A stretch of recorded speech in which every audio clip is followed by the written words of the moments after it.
Hi మా welcome to day 9 of power BI. ఈ రోజు వీడియోలో మనం gauge chart and donut chart గురించి తెలుసుకుందాం. దానికన్నా ముందు మన ఛానల్ సబ్స్క్రైబ్ చేసి వీడియోని లైక్ చేయి అండ్ బెల్ ఐకాన్ ఆన్ చేయడం మాత్రం మర్చిపోకు.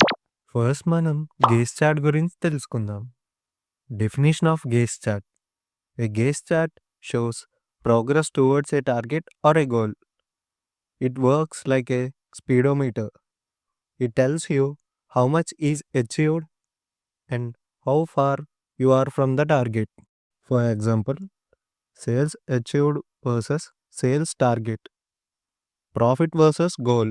When to use gaze chart to track performance against a target to monitor KPIs. అంటే గేస్ చార్ట్ మనకి సర్క్యులర్ ఆర్క్ షేప్లో ఉంటుంది and it shows single value that measures progress towards a goal. Gauge చార్ట్ని మనం మెయిన్గా టార్గెట్ని రీచ్ అయ్యామో లేదో measure చేయడానికి use చేస్తామా. అండ్ అలాగే గేస్ చార్ట్ యూజ్ చేసుకొని మనం బిజినెస్ కీ పర్ఫార్మెన్స్ ఇండికేటర్స్ని ఈజీగా ఐడెంటిఫై చేయొచ్చు. ఇప్పుడు నీకు ప్రాక్టికల్గా చూపిస్తాను చూడుమా. ఫస్ట్ నీ పీసీ ఆర్ ల్యాప్టాప్లో పవర్ బిఐ అప్లికేషన్ ఓపెన్ చేయి.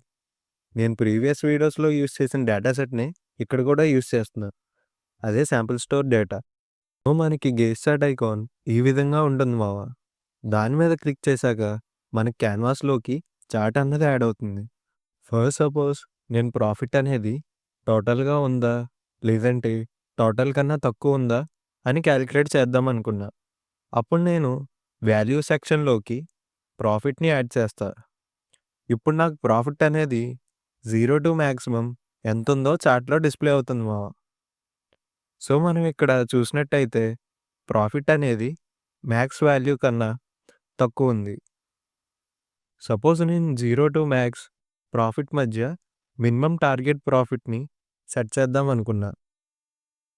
సో ఇప్పుడు నేను పైన మెనూ బార్లో మోడలింగ్ సెక్షన్లో న్యూ మెజర్ ఆప్షన్ని సెలెక్ట్ చేసుకుంటా. సో అప్పుడు నాకు క్యాన్వాస్లో న్యూ మెజర్ బాక్స్ అనేది డిస్ప్లే అవుతుంది. సో ఇక్కడ నేను మినిమం టార్గెట్ ప్రాఫిట్ని క్యాలిక్యులేట్ చేద్దాం అనుకున్నాను కాబట్టి target minimum profit equal to and అలాగే మనం ఇక్కడ క్యాలిక్యులేట్ చేసేది ఆర్డర్స్ ప్రాఫిట్ కాబట్టి some of orders profit. First suppose నేను ఇంటూ 1.5 మల్టిప్లై చేద్దాం అనుకున్నా. సో నేను ఇక్కడ 1.5ని యాడ్ చేసుకున్నా. ఇప్పుడు నేను ఎంటర్ ప్రెస్ చేశాక డేటా సెక్షన్లో మనం క్రియేట్ చేసిన న్యూ మెజర్ అదే టార్గెట్ మినిమం ప్రాఫిట్ యాడ్ అవ్వడాన్ని నువ్వు నోటీస్ చేయొచ్చు మావా. ఇప్పుడు నేను న్యూ మెజర్ని టార్గెట్ వాల్యూలో ఇన్సర్ట్ చేస్తా. అప్పుడు చార్ట్లో మినిమం టార్గెట్ ప్రాఫిట్ అనేది యాడ్ అవ్వడాన్ని నువ్వు నోటీస్ చేయొచ్చు. ఇక్కడ ప్రాఫిట్ అనేది మినిమం టార్గెట్ ప్రాఫిట్ కన్నా తక్కువ ఉంది. సో ఇలా మనం గేస్ చార్ట్ని యూజ్ చేసుకొని ఒక వాల్యూ సర్టెన్ టార్గెట్కి రీచ్ అయ్యిందో లేదో క్యాలిక్యులేట్ చేయొచ్చు మావా. అండ్ అలాగే బేస్డ్ ఆన్ రిక్వైర్మెంట్స్ బట్టి విజువలైజేషన్ సెక్షన్లో ఫార్మాట్ యువర్ విజువల్స్లోకి వెళ్ళి నువ్వు చార్ట్ని ఎడిట్ చేసుకోవచ్చు మావా. నెక్స్ట్ మనం డోనట్ చార్ట్ గురించి తెలుసుకుందాం. Definition of donut chart. A donut chart shows how a whole value is divided into parts. It is like a pie chart with a hole in the center. Each slice shows percentage or share of the total. When to use donut chart. To show percentage or contribution when categories are limited from 3 to 6. For example, sales by product category, market share by brand, expense distribution.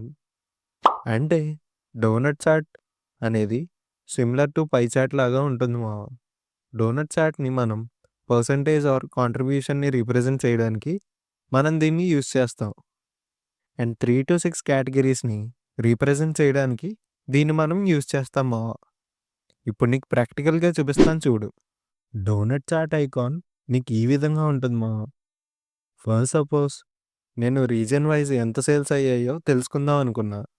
అప్పుడు నేను లెజెండ్లోకి రీజన్ని and వాల్యూస్లోకి సేల్స్ని insert చేస్తా. అప్పుడు నాకు chart అన్నది ఈ విధంగా కనబడుతుంది.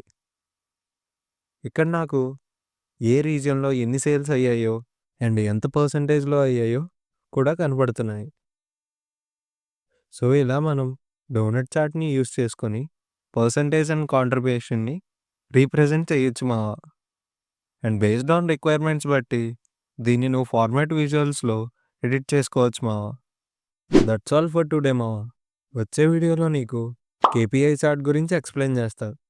And మన క్లాస్ ఎలా ఉందో కామెంట్ సెక్షన్‌లో కామెంట్ చెయ్యి.